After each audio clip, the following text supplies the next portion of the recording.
Hello. Good morning, noon, or good evening, wherever you are in the world. Hope everybody's doing fantastic today. I know I am. As you can tell by my safari outfit, it's time for another, oops, it's the other hand, in search of, and today we're looking into the Siberian fireball, also known as the Tunguska event. So I hope you watched the video I put out last week with the classic In Search Of with Leonard Nimoy, and I put the questions up there, but I'll show them again to remind us. And I thought this was going to be a really short video at first. The first time I watched it, I thought there's not a lot of questions here. But then as I went back and looked at it again, I realized there are a lot of questions. And to start with,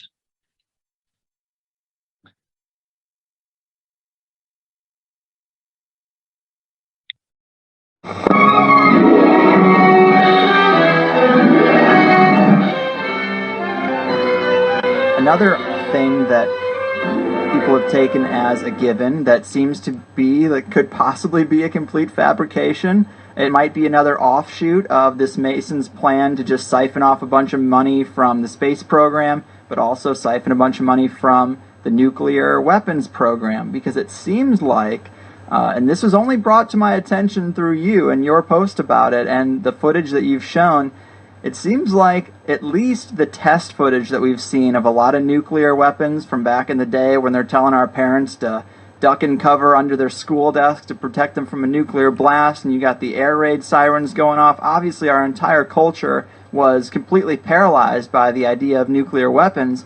But when you're looking at the test footage, given back then it might not have looked fake. You know, back then they actually thought King Kong looked real in the movie, or Jaws looked real in the movie, but now we can see it's clearly fake. When you look back at that footage, it's oftentimes, it looks like the scale of, say, a subdivision where you're in an empty lot across the street aiming a camera at a farmhouse on the other side of the street, a lot over, and then the blast hits and the farmhouse just gets destroyed. The house just gets ripped apart. But what happened to the camera? You know, who's filming that? The camera is only a couple 100 feet away from that, and in some videos, man, this is the most compelling, is the blast comes from behind the camera.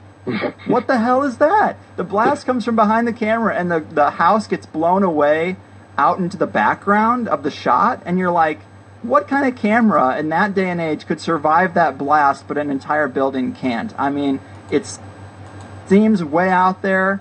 You've changed my mind on a little of this. You dipped my needle further into the... This is a long video, so I'm just giving you a taste of it. And then let's go over to this part of the video.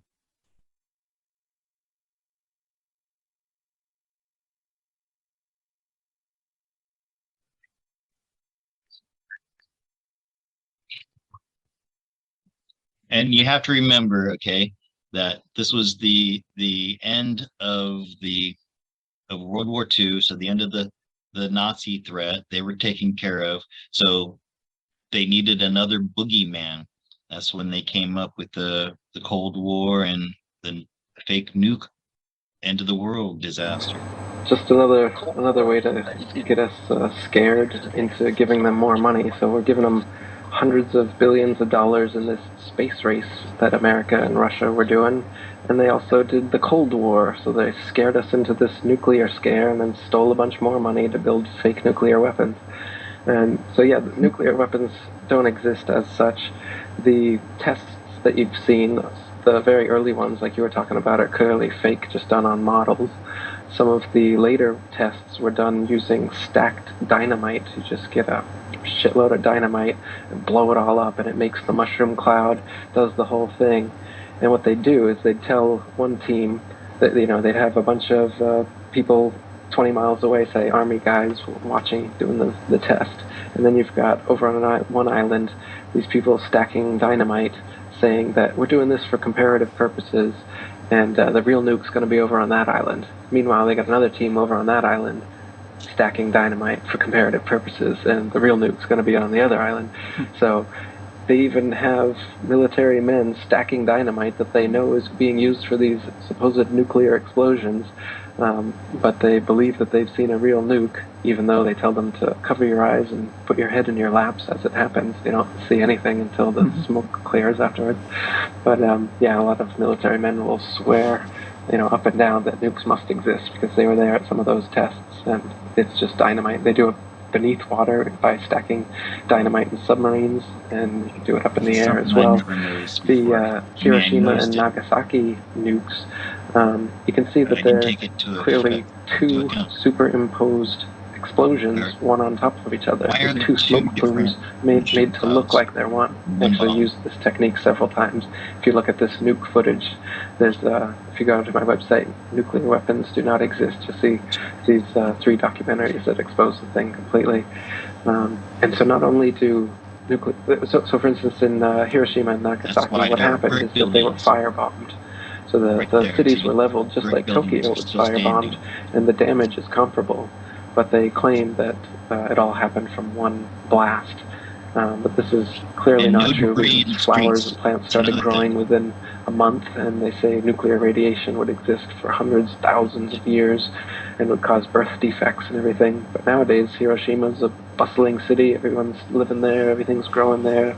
Radiation's not a problem. There is some radiation after any explosion, so you would be able to go there with a Geiger counter and get some radiation that exists for hundreds, thousands. Okay, I'm going to pause it right there because I have this also. Watch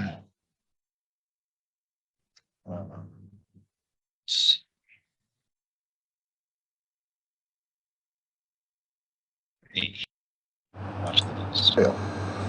You pour it out in the hand, and that's radioactive contamination. Is it radioactive? Yeah, it is. Very radioactive. Now, decontamination is nothing but scooping it back up and putting it into the bottle. I just now decontaminated my hand. No, I didn't do such a good job. Not good at all. Is it still radioactive?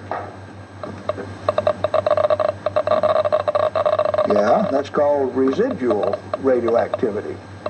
Now, under the decontamination rules of the government, when you decontaminate somebody like this that's that contaminated, and this is certainly a reportable incident under current DOE regulations, when you decontaminate him, it has to go down a controlled drain so that you don't disperse radioactivity. Do I qualify as a controlled drain? He eats it. He just ate uranium. That material that I just ate is not soluble in body fluids. Like it's been this. And so this guy, you can go and watch it. He goes on 940 degrees C, where it becomes U3O8. So, anyways, the question here. Second.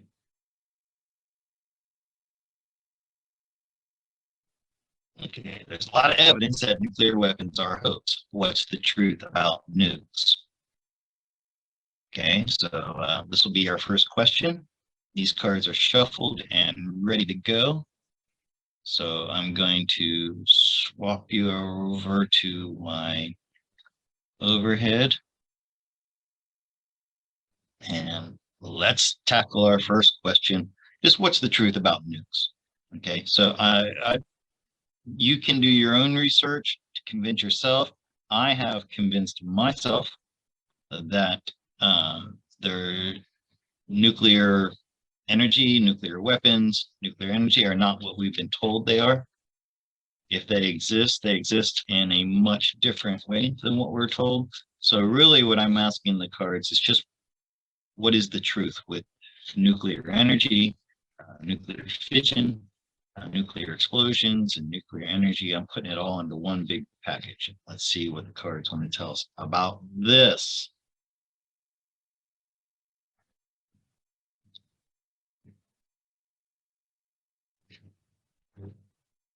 Queen of Pentacles, Emperor. Yep. Yeah.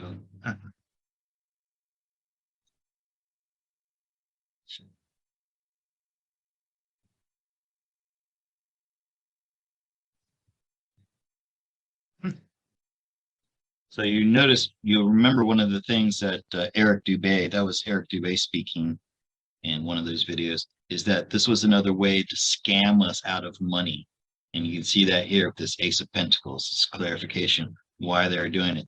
It was and it was a control system, part of a control system. This emperor, very, very badly aspected with the tower, a way of, I mean, it's so clear here, people. It's so clear in the cards, right? That at the time it was the elite, the cabal that was in control, and they came up with this cataclysmic story to get people concerned about their home, their family. That's what this is, and it's all of it. The idea of World War III and nuclear disasters and the end of the world, the apocalypse, was worry about nothing. Okay. Um, Luckily, it looks like people are starting to wake up to this because the hangman sees things differently. And we're starting to realize that we've sacrificed enough. We've sacrificed enough of our time and given up enough of our lives. And the truth about this is going to be coming out with the King of Swords. I hope I'm a little bit part of that, bringing out truth. Maybe none of you have ever thought of this before, but you have to remember everything that we've been told about our world is a lie. Everything. You have to unlearn everything you've ever been taught. Okay, so just start from that premise and then move forward. Okay.